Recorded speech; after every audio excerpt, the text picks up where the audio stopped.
नमस्कार आप सभी को, मेरा नाम है अशोक वीर यादव एडवोकेट और मैं आप सभी के लिए लीगल एडवाइस से वीडियोस अपलोड करता हूं, जो कि आप सब लोग उसको लाइक करते हैं, पसंद करते हैं, शेयर करते हैं, सब्सक्राइब भी करते हैं। और अब तक अगर आपने इस चैनल को सब्सक्राइब नहीं किया,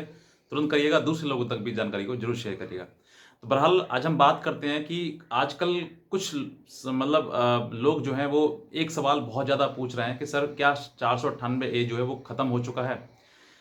ऐसे मैंने इस जब मेरे पास लगातार कॉल्स आए और मुझसे मुझे लोगों ने सवाल किया, मुझे कमेंट किया लोगों ने, तो फिर मैंने सोचा कि इसके बारे में मुझे पढ़ना चाहिए। तो पता चला कि जो एक एक अभी latest judgement honourable supreme court के द्वारा आया है, जो कि Kahkasha versus state of Bihar है। तो उसमें कुछ ऐसी चीज़ें बताई गई हैं जिसका लोगों ने गलत तरीके से तोड़ मोड़ के अपने तरीके से उसको समझ लिया है, और फिर वो बाद में ये सोच रहे हैं कि सेक्शन 498 ए जो आईपीसी की धारा है उसको हटा दिया गया है। तो आज मैं आपके आपके लिए इस टॉपिक पर पूरा विस्तृत रूप से आपको बताऊंगा कि आपको ये इन्फॉर्मेशन ऑथेंटिकेटेड सही है, और क्या वाकई में 498 ए जो है वो ख़त्म हो चुका है। तो मैं आज पूरा इसी के बारे में आपको बताऊंगा। उससे पहले अगर आप नए चैनल पर नए हैं तो सब्सक्राइब करिएगा और दूसरे लोगों तक भी जानकारी को जरूर शेयर करिएगा। तो आज मैं बात करता हूँ इससे जो अभी मैंने जैसे बताया, सुप्रीम कोर्ट का जो लेटेस्ट जजमेंट अभी आया है सन 2022 का ही है, कहकसा वर्सेस स्टेट ऑफ बिहार। यानी कि इसमें ये बताया गया है कि जो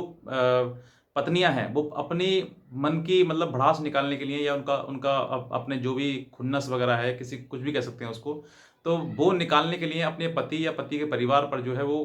केस कर देती है सेक्शन 498 ए का। और उसके चलते हुए जो है अपनी मनमानी करने के लिए, या फिर उसके बाद जो सेटलमेंट का जो अमाउंट होता है उसको पाने के लिए, ज़्यादा से ज़्यादा लेने के लिए, ये पत्नी जो है उस घर के परिवार पर, लोगों के ऊपर अननेसेसरी उन पर केस कर देती है, और बाद में अपनी बात मनवाने के लिए, सेटलमेंट करने के लिए पैसे की मांग की जाती है। तो इसी के बात कहते हुए जो है वो इस केस में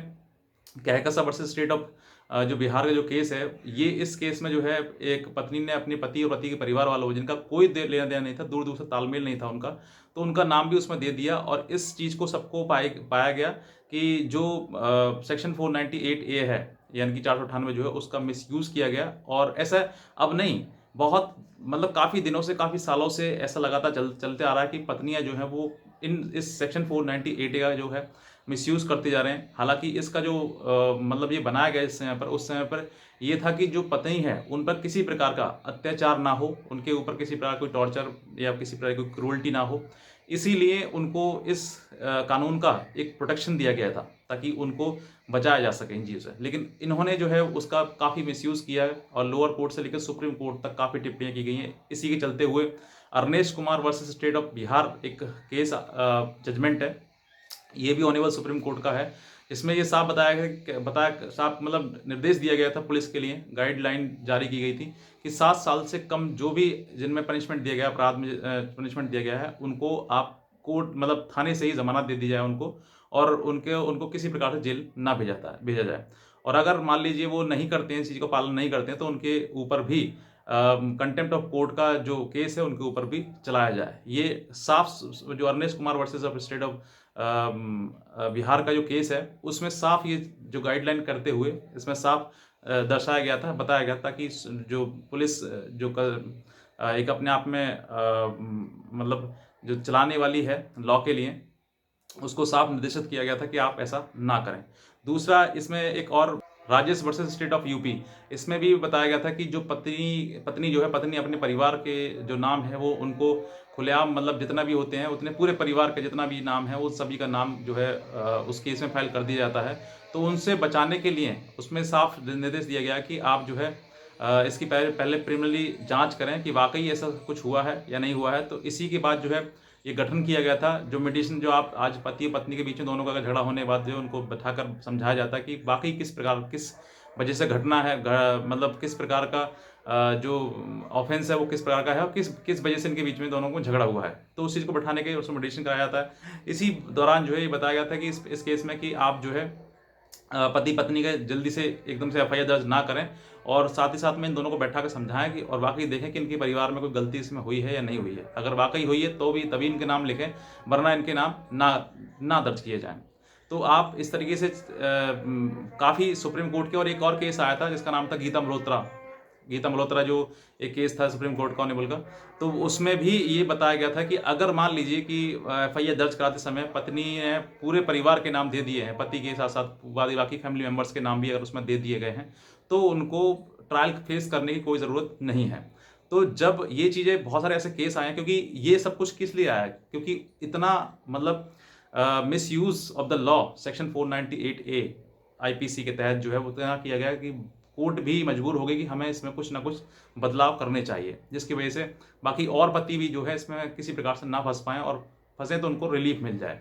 तो ऐसे कई प्रकार के केसेस हैं जो अभी तक हुआ है, और इनका जो Kahkashan versus state of UP का जो स्टेट ऑफ वर्सेस